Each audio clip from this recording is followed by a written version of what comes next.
custody in Newberry County. Investigators say he smothered his ex-girlfriend yesterday. 17-year-old Allison Greenway's body was found by a family member at her home last night. And we were there as Inman faced a judge for the first time and was denied bond.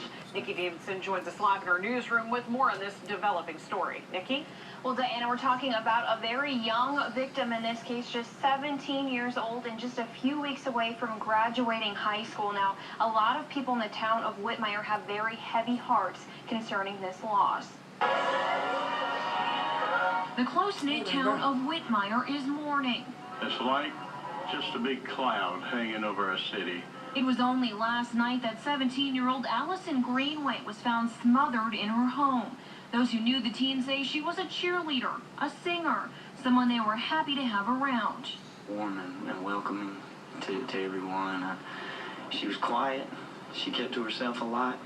But yet she had such a big personality when you got her to open it up to you. The youth pastor at First Baptist in Whitmire said the teen was a regular here on Sundays, so this is where her friends and loved ones gathered this afternoon. Our church wants to wrap our arms around them. But one member of the church wouldn't be here today.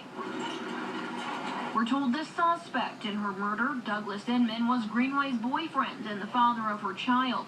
He also attended services at this church, making the shock of what's happened even harder for some to bear. You feel the loss and the hurt and the horror of what's happened to Allison, but then you also feel the, wow, I can't believe this other person I cared about did such a terrible thing.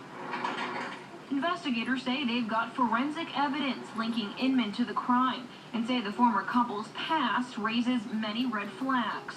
No legal problems, but certainly murmurings amongst friends and relatives of an ongoing issues in their relationship. Indications of verbal abusiveness, if not physical abuse. It's a case investigators hope will open the eyes of other young people in the county.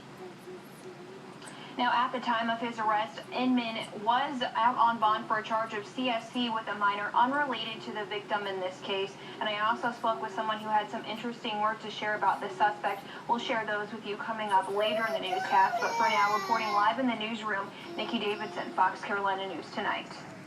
Nikki, thanks. New tonight, the court